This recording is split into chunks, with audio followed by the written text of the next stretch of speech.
Good morning. As threatened, I am back. And I am ready to do another show. Who am I? Who am I? Who am I? I think it's the most important question in the world. I actually don't think there's anything else more important.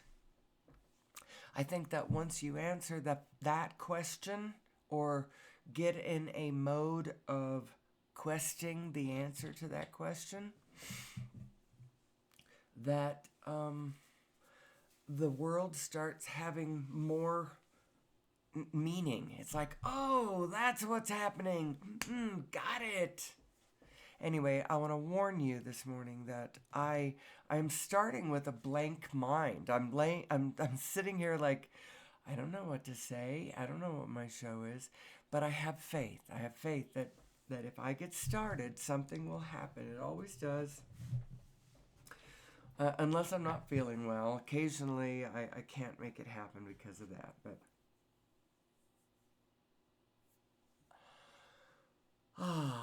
the question is, who am I? The reference is source energy. And we're talking about our lives in general. Who am I? Where did I come from? Where am I going? What's the meaning of my life? What's the meaning of my own personal psychology? That's one of the topics. Actually, if you read my description, which I'm proud of my description.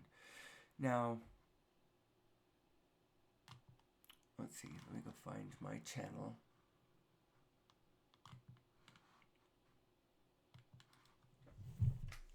I know that it isn't dragging in the millions and millions of people, but I think it accurately describes what I'm trying to describe in my show. And I come at it as many directions as I can. I'm hoping that as I grow as a human being and as life progresses and this conversation continues, that something really interesting down the way is going to happen with it. I feel it. And until then, I do it because it's good for me. When I have a good show and then I flow into my day, I can just tell the difference. So, this is the description of my show. Law of attraction meets unified physics. Who am I is a stream of consciousness. A stream of excuse me. A stream of consciousness, discussion of reality. Who am I? Where did I come from? Where are we going? What is source energy? How can a better understanding of ourselves and source energy solve the problems of humanity? That's humanity with a capital H, by the way. Free us from fossil fuels, from gravity, and help us create an abundant future for all of us here on planet Earth. It's a discussion combining unified physics, law of attraction, and human psychology, all from a layman's perspective. I should say that every day, except for it takes so long. It's like a whole minute and a half or something just to say. But that's the frame and structure around which we are going to form our discussion today, every day. Now, I'm a little rusty because I've been off the job for a while. We just recently went to Arizona to visit relatives, daughter, grandchildren, daughter, son-in-law, sister and brother-in-law. Let's just say brothers, sisters, sons, daughters, and grandchildren. We had a lovely time, by the way. Before that, I had a cold, and before that, we went to Oregon. So I've been off the job a bit, so might be a little rusty. Let's launch into this. I promise it's stream of consciousness, so it's just coming from me. It's me it, my ability to tap into what I care about, which is what this discussion is. Now we've got an election coming up, and I think that there is a lot of stuff that could be said in this really big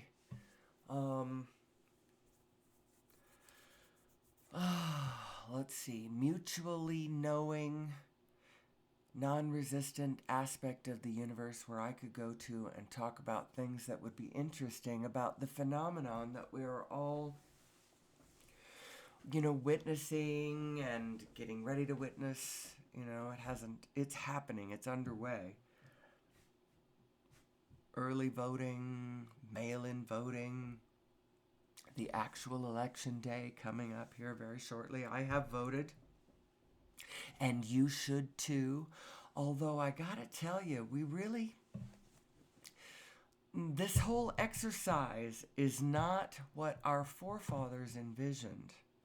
Not at this point, because they couldn't have envisioned the evolution of us as a we. And I know that they would have felt that our ability to hold ourselves together as a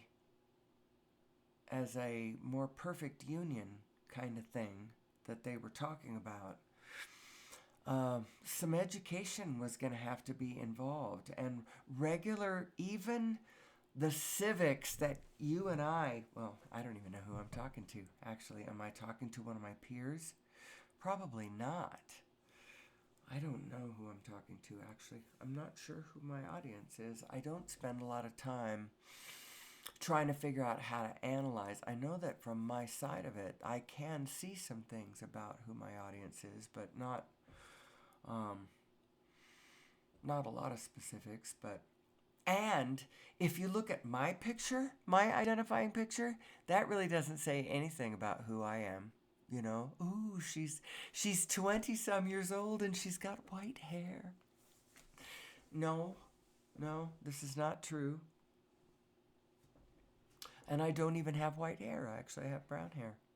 And I do not dye my hair either. It's one of my very few vanities. I am 60-some years old and my hair is 98%, 99% brown. And I do not dye my hair. That's who I am. So what are we really here to discuss? Now, when we talk about, I had a troll once passionately defend fossil fuel. Now, it's possible that they work for the fossil fuel industry. They might even think that I am pushing back against fossil fuels. In a way, I'm not. I'm going to come from a kind of a blended position, sort of a Abraham-like position in the sense that I'm trying not to be resistant. I'm not pushing back against anything. I'm going to kind of take a mealy-mouthed position in the sense that I'm going to be able to, I'm not taking an actual stand. I push back against no one. Truly, I don't. I bless every position that we have been in that has got us to where we are. I say nothing about what you ought to do in your life from your position on the grid. What decisions should you make? What actions should you take? I take no specific stand about any of that. My position is that we should all better understand the general setup, the nature of who we are, how our situation and equipment works. And from that better knowing, each of us should then call our own path, call our own shots, understanding every step of the way that you are co-creating your very own universe. You are co-creating with all the rest of the world, with all of the rest of the living world, which in a mysterious, cool way also happens to be you. It's all a reflection of you, and it's all actually more responsive to you than you are realizing, likely. It all depends on what and how you are focusing. If you're focusing over here on this other thing, then you may not be aware of the subtle ways that the universe is responding to you. As in, when you present a hopeful face, all kinds of hopeful things come to you. When you're thinking and when you're looking for an answer, with believing that an answer is there, a whole different scenario plays out than if you were focused in despair and tragedy, hopelessness and pessimism, sure that there isn't an answer, so you're not looking, you're not open, you're not responsive. The answers are dancing in front of your eyes in all kinds of different forms, and you're not recognizing them because you're sure that an answer doesn't exist, or that it's really hard, or that, I don't know. To understand how important it is, the way that we are focusing, each one of us individually, we're talking about you creating your own reality. However, even though you are creating your own reality for yourself, you're co-creating it with all of us. We are all in this together. And the true position of power and strength and successful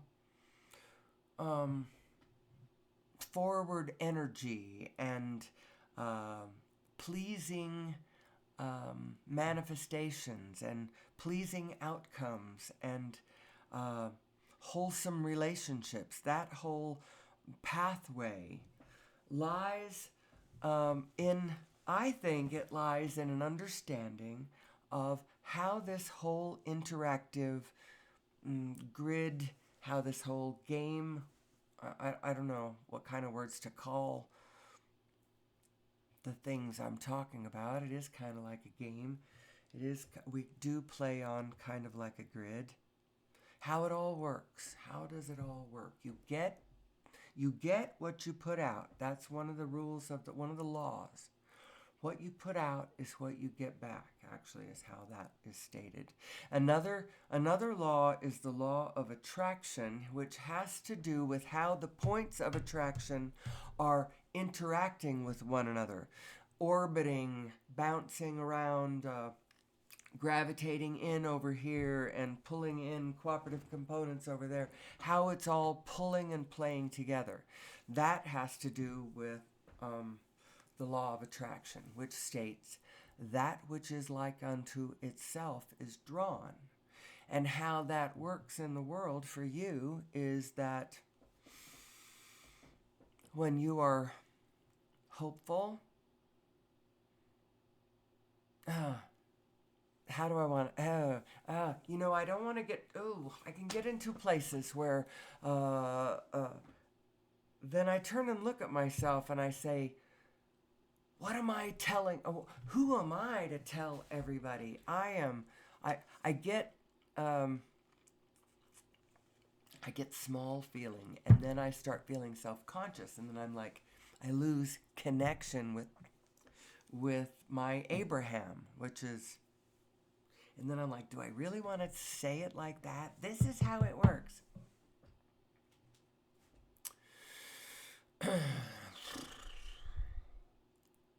Who am I? How does the law of attraction work? Well, so you are two selves, and these two selves are both vibrational minds. One is the mind coming from your conventional physical self. This is the mind that would be measured on an magnetoencephalogram or even any of the other encephalogram kind of things where they read Actually, there's the one where they put the nodes all over your skull. They tape them to you, and then they measure stuff. I think that's an electroencephalogram, an EEG. Well, they have a new one called a magnetoencephalogram, and it reads the workings of your mind. It doesn't read your mind. It reads the magnetic field that your mind, the workings of your physical mind, is creating. Just like you can read the energy field coming off the beating of your heart. Um, um, Actually, that's a lot easier. I have a couple of devices myself. They were kind of expensive, and I don't know, I don't do anything with them. That's kind of a shame. But they come from the Heart Math Institute, and you clip them to your collar, just right, or no. I think they have ones that clip to your collar. They certainly have ones that clip to your ear. They have one that clips to your finger. I don't know if there's one that clips to your collar. I think it must be your ear and your finger, and they read your heartbeat. They read your heart rate variability, and apparently there is a correlation between. They've been studying this for 25 years. I don't know, but you can get into a meditative state, and this little gadget will read it, and a graph starts building, and you can, I don't know. What it's studying is the heart-brain connection. Is your heart connected to your brain? Is the beat of your heart, which sort of might be analogous to your connection to source? I'm not sure. All of this is both, on the one hand, very mysterious, and somewhat spiritual, you know, uh, and on the other hand is, I believe, very mathematical, extremely general, abstractable, mathematical, literal. When I talk about the two U's being two spinning disks of attraction, I mean it literally. I mean it literally. And they both represent 2 points of attraction. Your source spin, which is the spin that we all share. It's the one where we are all in this together. My source spin and your source spin are connected to one another. Now, I'm right here on the grid and you're over there on the grid. And so that makes a big difference. That adds a factor to it that allows a diversity to come in that is blessed, that is that if I follow my diversity connected to my source, and you follow your diversity factor connected to your source from where you are on the grid, the two of us will harmonize in a beautiful and blessed dance of synchronization and symphony and or symphony. No, that makes it sound like it's phony. It's not phony. Symphony, harmony, harmony. That's how we do it. That's how we. And so each one of us has to do our job, which is be yourself, even if you think it looks weird to the rest of the world. They might shake their head and go, "Why are you looking at that? Why don't you look at this thing over here that we're all looking at, this real stuff? Why are you looking at that laws of the universe crap? You can't even see that. How are you even looking at anything?"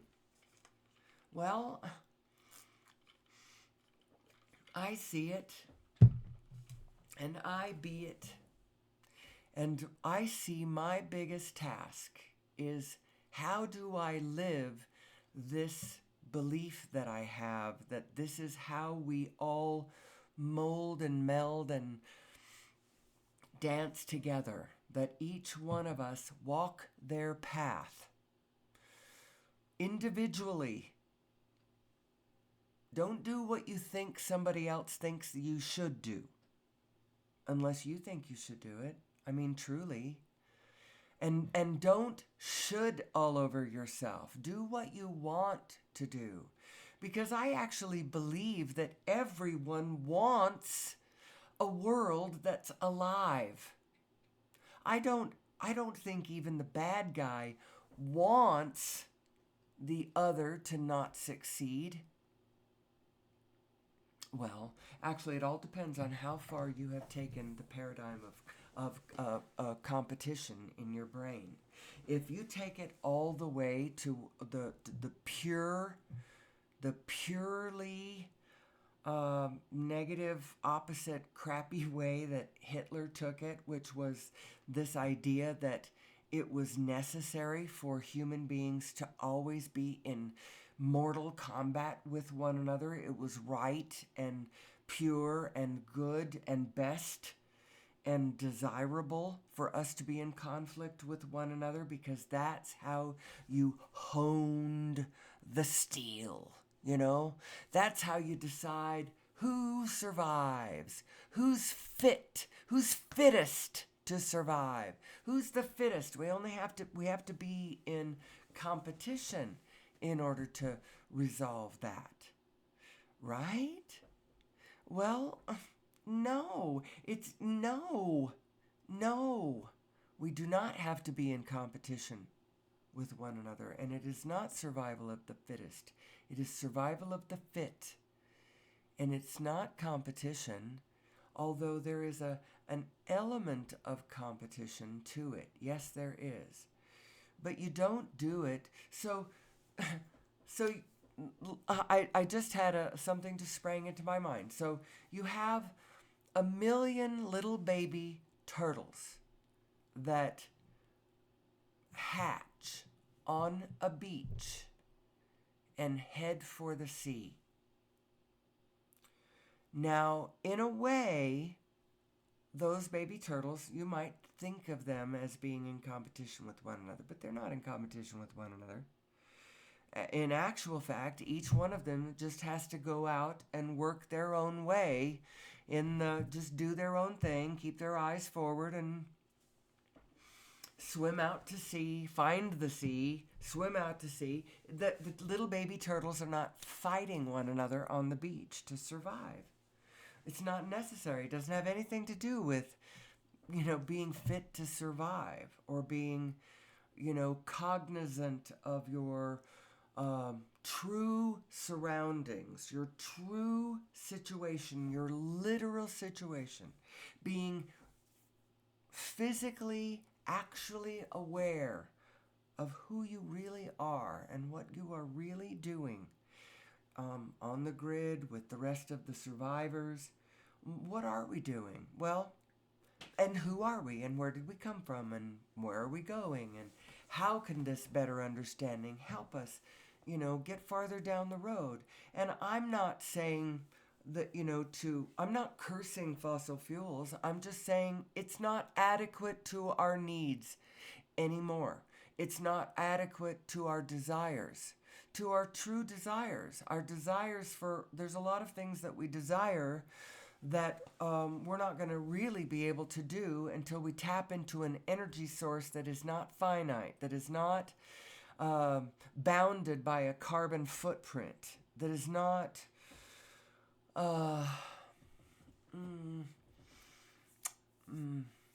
bounded, I guess that's an okay word, limited by a carbon footprint. We need to be able to recycle our waste fully.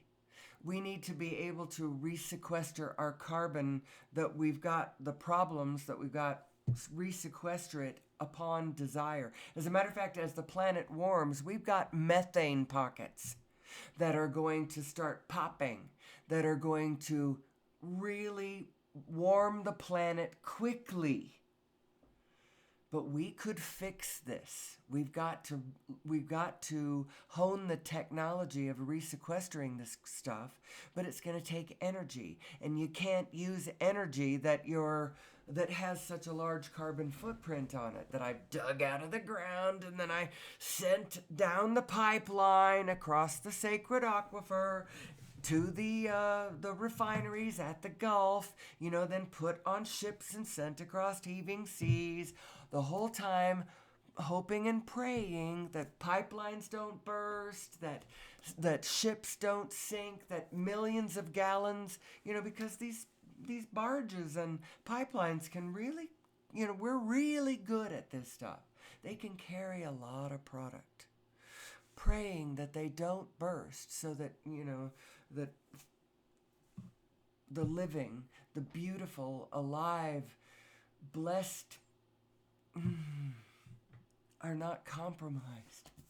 Oh, words, using words like that, they're so sterile. When I get to that, see, I'm in a sterile zone for a lot of this place, where I'm talking. I'm in an abstraction, far away from my feelings. I'm sort of assuming my positive feelings, but I'm far away from, any actual feeling the lurch of what's actually going on planet Earth right now, Sixth mass extinction, unending war, this crazy-ass election where we're going to decide whether we're going to re-elect this inept, narcissistic, selfish smash and grabber who's going to appoint all of his buddies. It's not going to be by due process. It's going to all be his cronies and his buddies and his family. And he's going to set out a dynasty. And we're going to be faced with, perhaps his daughter running next time. The system is going to be changed. People don't understand who we are, and they don't understand what that aspect of it is. Now, the problem is that the opposite side is the status quo, and the status quo is not acceptable. We need to have some sort of avenue or pipeline for some ability to have some sort of flexible, some change that's appropriate to the times, and yet one of the candidates is absolutely do I give it away when I say the gender? He's a fascist. He really is. And our country is going to take the fascist turn. It's not as full-throated and people really honestly believing it, but there's way more millions of people involved too. If he wins, way more people elected him than would have elected, that AH guy from last century that I don't want to mention his name, because quite frankly, our guy is way different. But the energy pattern playing out is somewhat the same, and the way the reflection back from the side of all of us has a lot of similarity. Even as I said that, I'm thinking, yeah, but there's a lot of difference between now and last century. There's an energy pattern playing out, though. There's a wholeness that's trying to take root in the structure of our culture and ourselves. And if you looked at it from that point of view, that's actually a good thing. That's a really good thing. The problem is that right now it's trying to link together and make more solid and lock in a more physical and integrated, permanent, structural kind of way, structures that are way out of alignment. They aren't really taking into account who we really are, where we really came from, how we really interact with one another. What do I mean by that? Things like this. We are a superorganism, like it or not. We are a superorganism, and most of us could not operate anymore from a standpoint of pure, independently just being me out in the woods, making a living from the land, subsistence farmer, weaving my own clothes, uh, building my own structure by my log cabin by myself, or my mud wattle, hogan, or whatever it is that I'm doing. Most of us can't do that anymore. Most of us are not growing our own food, making our own clothing, generating our own energy source, building our own technologies. Um, Most of us aren't doing that. And if one was disconnected from the the lifeline, the supply chain of humanity, most of us would dwindle pretty quick. We might hang on for a while, based on the stores that we've got, but we'd lose a lot of. Most anyway. As a matter of fact, it just occurred to me that there's quite a few science fiction books that, in one way or another, address that sort of thing. Big interruptions, and then the people who are left, they scramble for the supplies, stock them away wherever, and then live as long as they can as they try to rebuild or understand what's just happened to them that has caused civilization to collapse. I need civilization. I didn't make my own iPhone, and I didn't design my own car, and I did not even sew my own clothing. Although when I was young, I was born and raised into a family where I did learn all the crafts. I was taught to cook. I was taught to sew. I was taught to do all kinds of things. Plant and sow and reap and snap green beans, and I was taught to can things. I was born into one of those religions that is actually really practical. They do it religiously. They are practical religiously. And they're very good at certain practical aspects of life. And I have been focusing on where they are good. I have not in any way been focusing on how the spirit of this organization is or isn't changing. I ran into somebody when we were in Oregon who testified, you could say, that at least because they were visiting from Utah and they were recovering this religion. I guess the cat's out of the bag. But I don't like to say, I don't like to name names. My show, I try to be as abstract as possible so that the widest possible field of audience might get benefit from what I'm talking about. But then I have to talk about myself a little bit, or you won't understand who I am. Who the hell is she, and where is she getting all these ideas from? So I tell you my background. I was taught to. We had a big. We had a 3.5 acre place, and probably a half an acre of that might have been as big as the garden at one point. Maybe not quite that big. A third of an acre was the garden. Maybe a half an acre. I don't know. I have not quite that big of a sense of it. And then there was a big orchard that belched forth many apples and pears and some cherries and peaches and stuff on a good year, unless the frost froze it out. But we learned how to preserve the food and sew the clothing, and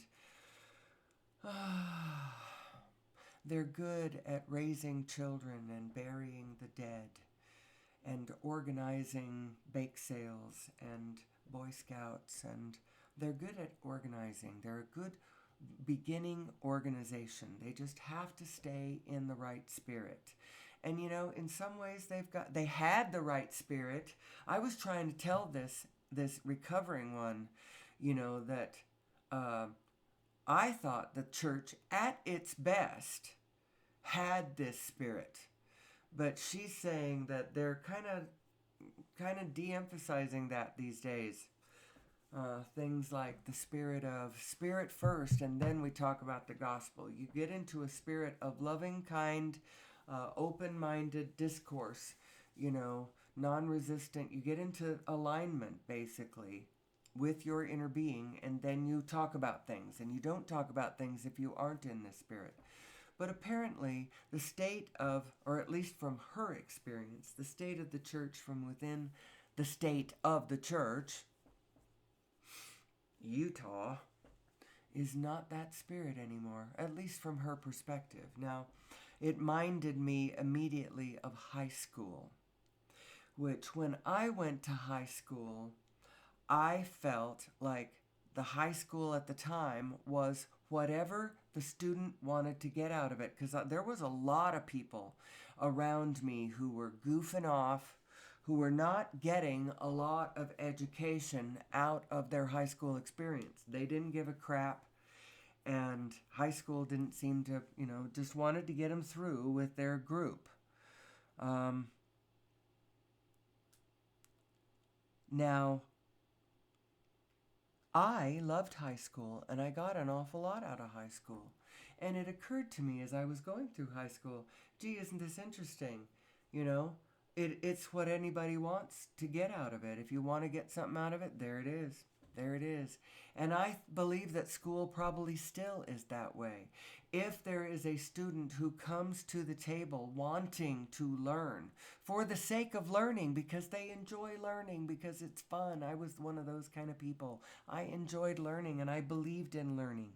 And I was there in high school to learn, and so I studied, and I tried to get good grades. I also wanted to please my parents, who it was the most devastating thing in the world to disappoint my parents. That was the most, they didn't have to punish me ever. I loved my parents. They were so cool. I just thought my parents were so cool. And to disappoint them was devastating for me. So nobody ever had to punish me. And high school had... Anyway, what I'm saying is maybe the church... I have heard so many different experiences that people have had with this same church. The experience that I have with it, I think, is quite unique. And I have no sense of... I cannot judge its positivity or negativity to other people's lives really fairly from my position. I can't judge that. I can only listen to people saying what they had, and I can tell you what my experience is and was. I have managed to achieve a very neutral, loving, arm's length, respectful distance. I never had to be excommunicated, taken off the rolls. I'm still on the rolls of this church. And traditionally, that means that they're on you. They're after you to activate, become active in this church. But whenever they come to talk to me, and actually I have a gate where it's hard for them to get through to me now. They can't just come up to my door and knock on my door, and I don't have to be rude and not answer the door. They just can't get to me. But once they did, and I just talked to them about what I think about the laws of the universe and my place in the universe, and who am I, and who they are, and where did we come from, and where are we going. And I have so many ideas about it. I could set them down, and I could talk to them. I could missionary them. And then I let them pray with me, and off they go, and I don't see them again. I scare them away, actually. They realize that I do not need converting. That's what it is. I do not need converting. So who am I, and where are we going, and where did we come from, and how far am I into this show? Let me go back to my studio. I am far, far away. I realize also I am 40 minutes into the show and I've hardly said anything. Or have I? I don't know. When I first started the show, I thought it was going to be me getting better and better and better at a tight presentation that included certain elements, and that I was going to get good enough at it that I was going to be able to pull it into an 18-minute TED Talk, which I hear things about TED. They probably wouldn't be enthusiastic about it as a TED Talk. Although, I don't know, I shouldn't let that discourage me, should I? And I thought to myself, who cares if it isn't a TED Talk? Let's pull it into as tight of a presentation as I can. And at first I allowed myself 2 hours. It was going to be 2 hours. Every time I took a run at it, it was 2 hours. A full 2 hours. And I was going to try to pull in some certain understandings. First of all, unified physics. What do I mean when I talk about that? Well, Nassim Haramein and his team of mathematicians and physicists over at the International Space Federation, over at the Resonance Science Foundation. I don't think they've closed that website out. I'm not sure who's heading what's going on. I'm not sure exactly what's going on. I'm not connected to these things. I am an independent. I'm not a contractor. Because I'm not contracted. I am an independent voice out here in the wilderness, speaking things from my perspective, but I'm not connected to them, but I see them over there. And as a matter of fact, I am very heartened by their work. Nassim published his first paper unifying the quantum and cosmological forces and fields mathematically.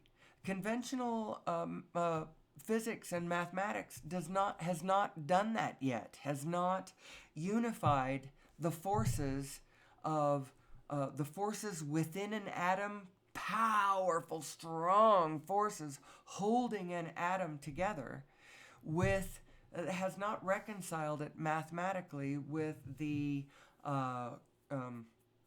what do they call the Newtonian, the world of Newtonian physics, the conventional physics world, where it's the relativity, special relativity. It's the relative one of Einstein doesn't actually jive with the world of quantum physics. One works perfectly well, the other one works perfectly well, but the relationship between the two of them has not been reconciled in the world of commercial conventional physics, and it still remains the holy grail of it all. Now people are nibbling around the edges, and my husband showed to me triumphantly somebody's article that but Nassim Haramein has done so. The thing is when you fully recognize what he's really saying, you realize where you stand in the center of these equations, and how who you are relates to this spinning space-time and source energy and the quantum, the field, how you are the field. You are a field phenomenon, which means that who you are doesn't end at your skin. So you have ultimate control over this body and this mind that contained within the body of your person. You do. And you are that self. But who you really are is much, much bigger than that. And you can get into alignment with this much bigger than yourself that you are, and start taking the win-win position in your mind. Start working it as an equation. It's really important. It will yield you so many cooperative components.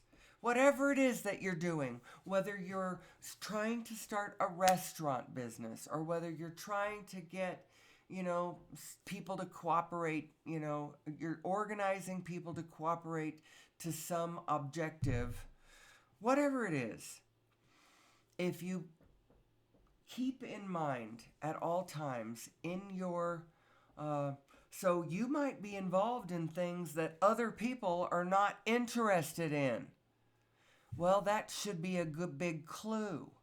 You're interested in it, but nobody else is interested in it. As a matter of fact, the very opposite of that. For instance, if what you wanted to do was rob a bank and take all the money for yourself and screw over a whole lot of really nice people, lay waste to the social, excuse me, I'm going to have to cough. Lay waste to the social order and rip food out of the mouths of babes. Well, if that's what you want to do, you're not going to get a lot of cooperative components because other people don't want to do that. Do you know what I mean? But if what you want to do is build a better world, well, you know what? Let's don't jump right straight to action, because a lot of people can say that and the MAGA people. I don't mean to name names. There's certain people out there who that's what they're trying to say, but they're not saying let's build a better world. They're saying let's go back to when the world was great.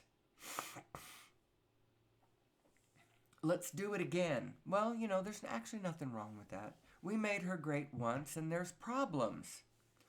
But the problem with the Make America Great Again slogan actually is that it sort of implies that it's focused on America not being great. Make America Great Again is sort of implies that it's not great. And that's probably what's speaking to a lot of people, because and why they don't like the status quo candidate, because the fact is they may be sitting in a situation where it is not great for them. It is not working for me. Well, there's going to be benefits to both candidates. The smash and the great destroyer is going to do just that. And a lot of things that are familiar to us now are going to come crashing down. And the world is going to be different. The problem is that the organizational structure that he is trying to organize, that the forces around him are trying to organize around, are quite restrictive. They aren't really freedom-based. But, we aren't as free as we think we are. We can't get out of each other's faces. We can't get out of each other's business.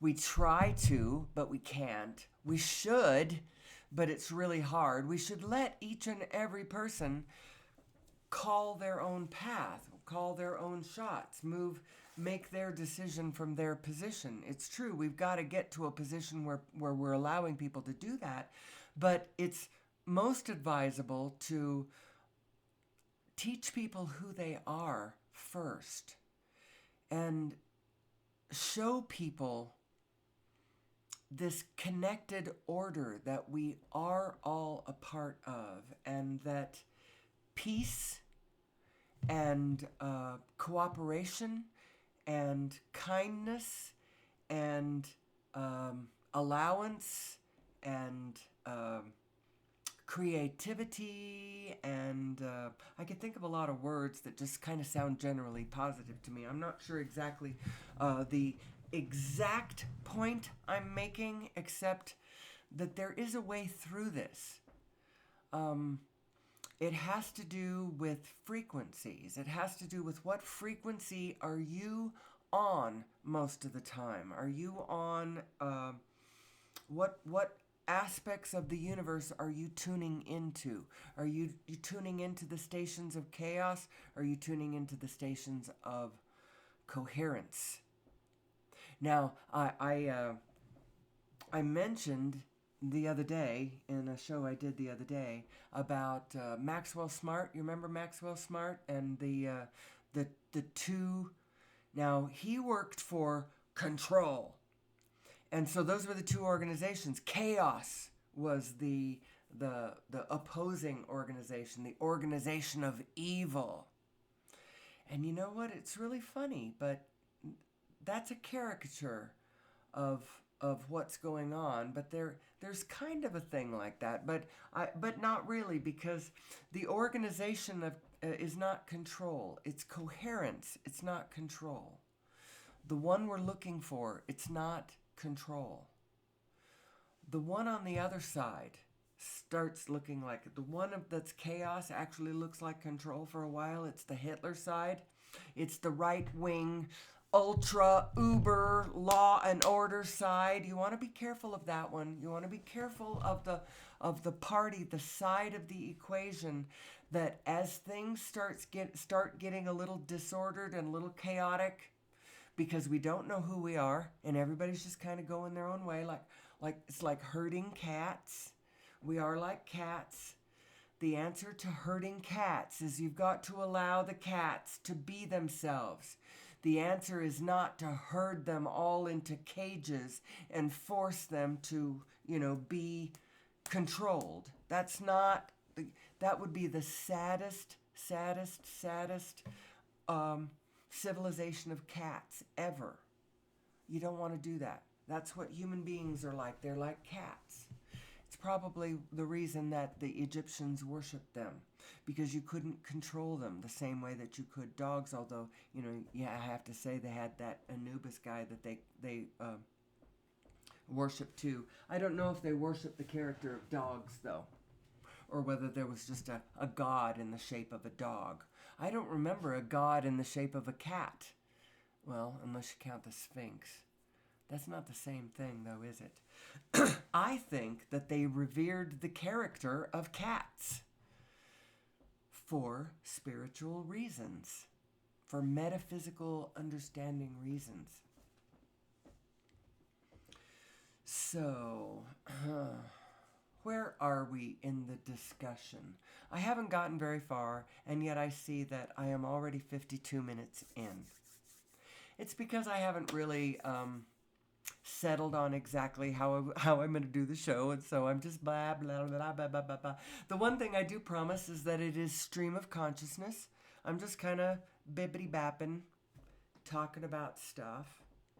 How I developed the show was I learned how to give voice to my inner thought processes as I would lay in bed in the early morning hours before I got up, but I'm awake and I'm in my bed and I got my eyes closed, I'm under the covers, and the whole actual physical world is removed from me.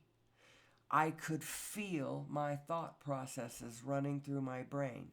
At first, I thought that the answer was to try to bring a pencil and a paper under the covers and figure out how to make my hand move and write down the words that kept flowing through my brain.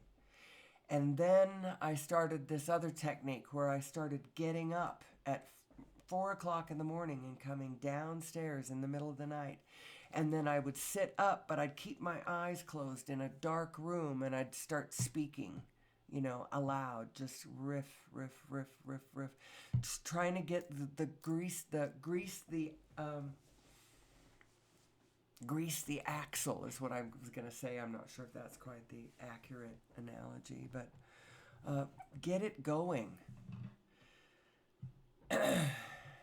And so basically that's what I've done today is I just spent the day just sort of, I'm better at it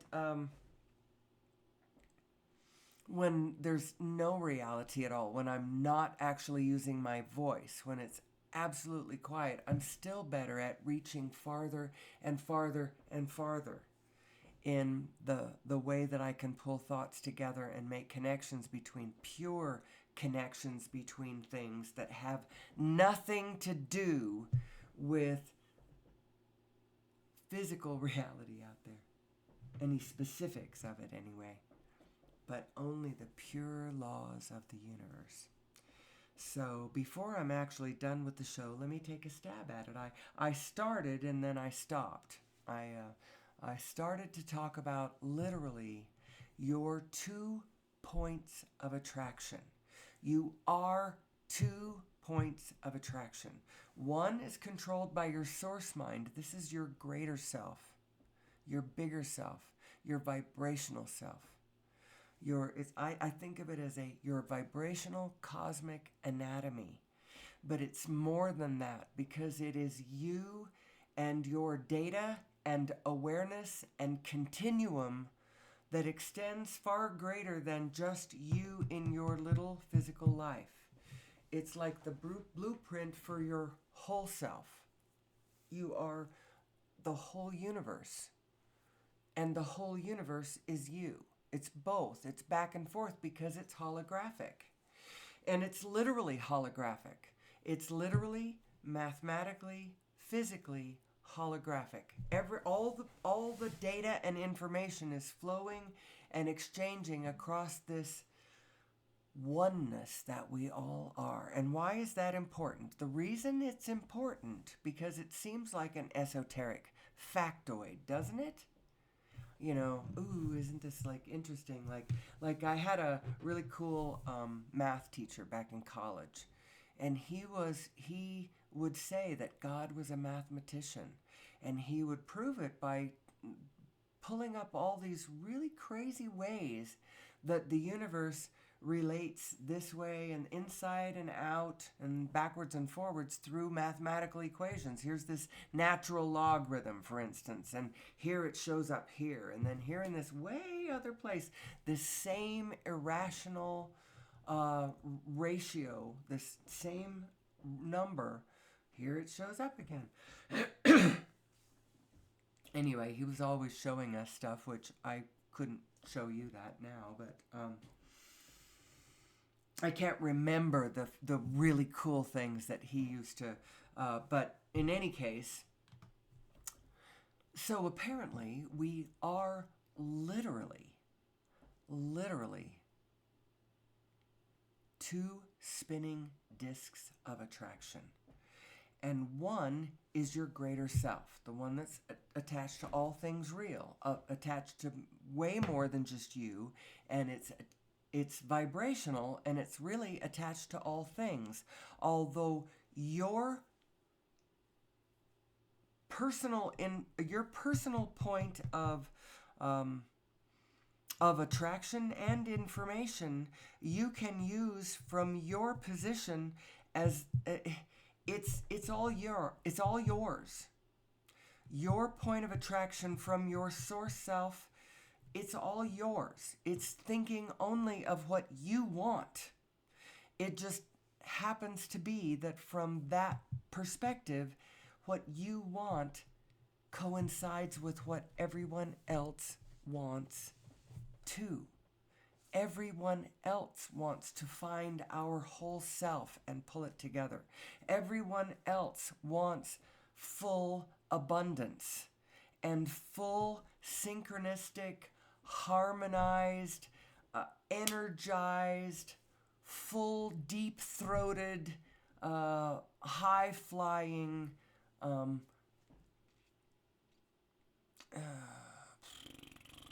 connected relationship with the rest of humanity. We all want that. We all want that. And not just humanity, because our vibrational self does not end just with the other humanoids. It's vibrationally going across the whole field of all things, so it's the whole biofield is you. And actually, the you that you are doesn't even stop at the biofield. Even the inanimate is part of the wholeness too. The desk, the atoms of the desk sitting in front of me, those are also holographically reflecting all of the information of all of the universe. The difference between the desk and myself is that I possess a human consciousness with which to. Oh, my alarm's going to go off in just a minute. I've got a call. Hold on 1 second. So when I come back, I'm going to be slightly disjointed. Let's see, I'm going to have to remember. Let's see. Who am I? That's what we're talking about, right? Hold on. So indeed, I did lose my train of thought just a little bit, but I know what I was talking about. I'm talking about your two selves. You are two selves, and these two selves are 2 points of attraction. And attracting to themselves the law that says what you put out is what you get back. Now, this greater pattern that is all of us, that one is attracting for you too. And it's all of us, including the planet, including the stars, including the rabbits and the eagles and it's all of us. And all things spinning together, spinning separately, spinning together. It is all spin. And our understanding of this, our general understanding of our nature, our connected nature, our goodness. We are good. I don't care how bad we are. We are good. And the bad is coming from people not knowing how to work the equipment, getting all balled up in conditions, not understanding where you are and where who you are stops and where it starts, where it ends, who am I? It's really important to know these things, lest you cause a great deal of harm in the world. And the business of what you should be paying attention to is what you care about, but as positive of an advocate for what you care about without so much pushing against what you dislike.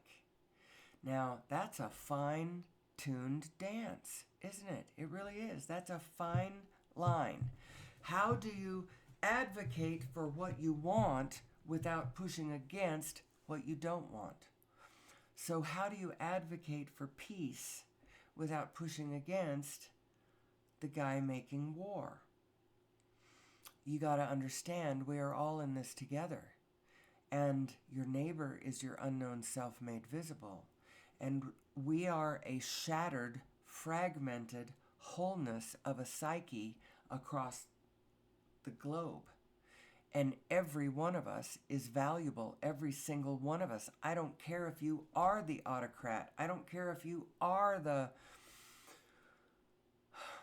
we're all valuable, every single one of us. And the autocrat is illustrating an energy form. He's illustrating an aspect of ourselves that we aren't understanding. The whole thing is playing itself out across a mutual landscape, I was going to say, then chalkboard, I was going to say. I want to present it like a visual aid playing out in the public arena for all of us to point at and observe the... it's like a visual aid, observing, illustrating the point. Who am I? Who are we as human beings? How does this freaking work? Well, first of all, know that there is no us and them. There's no bad guys. There are people acting badly. I'm not going to deny that. There are people behaving in great wickedness. They've got themselves turned around inside, and somehow bad things are feeling good and good things are feeling bad, and so they're behaving very, very wickedly and disruptively and chaotically and unkindly, and all the I want to acknowledge that, but it's not because they're bad people. There is no such thing from this particular level of understanding. There is no such thing. There are only people way out of alignment, way not understanding the wholeness of the picture, way not understanding who they are and what the object of the exercise is. The object of the exercise is for us to know ourselves, for us to know who we are, so that we can harmoniously dance with one another, so that we can build a better tomorrow, a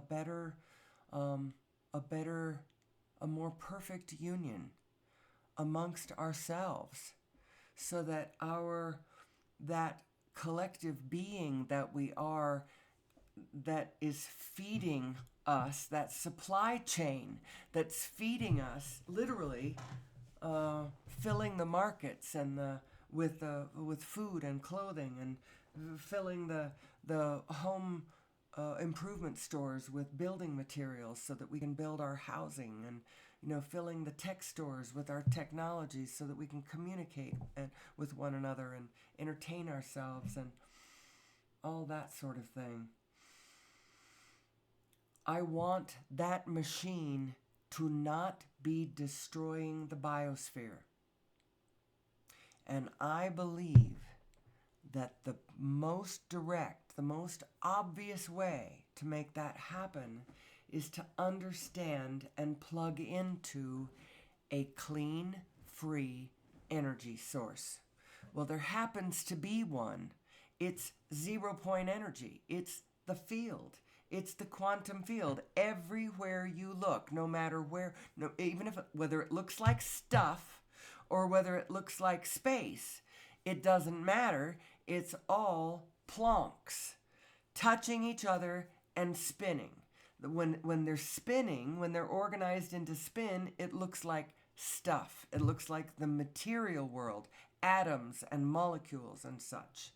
And when it doesn't look, when they aren't spinning, then that looks like space in between the stuff. But it's all this 0-point energy field, this divine matrix that we have sprung forth from, that we are a part of, an integral part of, vibrationally tied in with. Its desires are our desires. Its needs are our needs. Its wants are our wants. We are all in this together. I can't succeed on the one hand and everyone else fail on the other hand. If that happens, I fail too. It's just so obvious. And we should be behaving this way. Every position should be seen as a win-win position. How can I get my way? And so this is how it works. So you're allowed to win. You do not have to sacrifice yourself for the great allness. There is a way where the group wins and you get to win too. There is a way. I believe that. And when you believe that's true, then you start looking for where it's unfolding in front of you, how to follow that path to the winningest win-win for you. And it will unfold one step at a time in front of you, and how you can tell where it is it feels good. It feels fun. It feels interesting. It feels connected. It feels like it's springing from you, you know? It has a very satisfying feeling about it.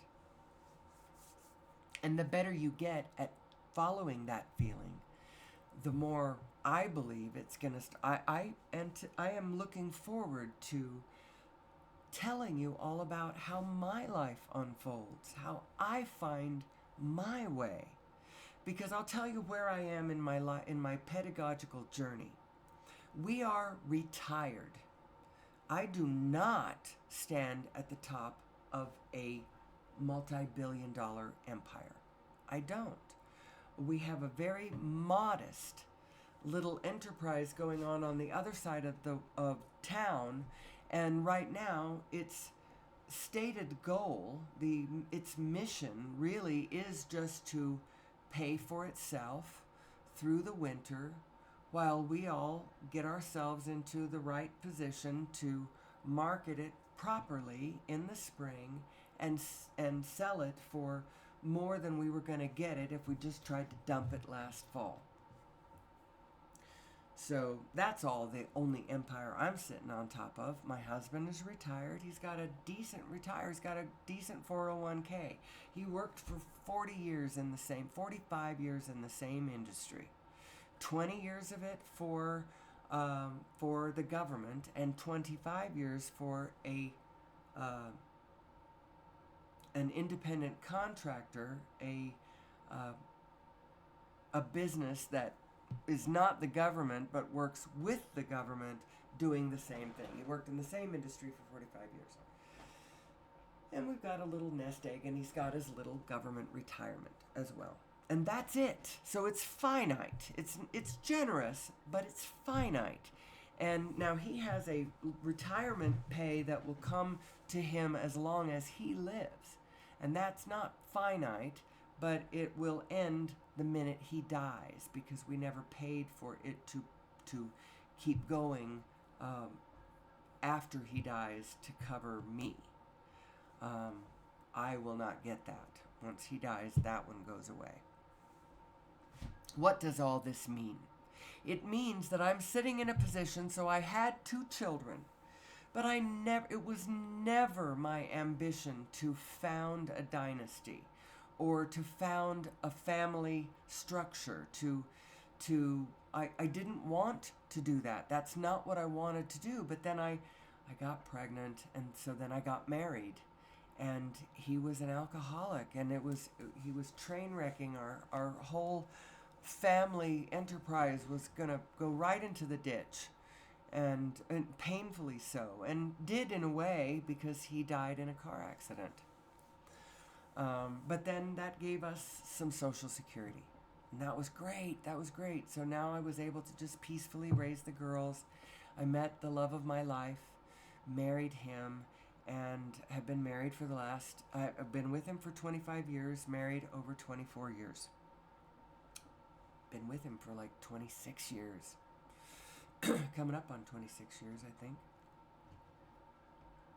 So what am I saying? I don't know what to do with my life. That's what. And I don't want to build it around a family dynasty. I have never wanted to do that. I have always been so interested in understanding what the universe means, to understand what I am looking at around me. And in order to do that, I need to have a lot of academic thought, places where I can just detach and muse about what I'm looking at, reflect on it, ponder, muse, all of that sort of thing. And that's not conducive to heavy grandmother work. Although I dearly love my children, and I love my grandchildren too. They're all lovely. Especially the little one, who is the closest in proximity and growing up really close to me. The others grew up hundreds of miles away. Anyway, I ramble, I bamble. Who am I? Where are we going? I need to go check on my husband, make sure that he's getting up and playing golf this morning. And I am not. I got to go bowling. And I have not actually bowled since the terrible incident where I tried to bowl and fled the alley in tears because I bowled so poorly. Anyway,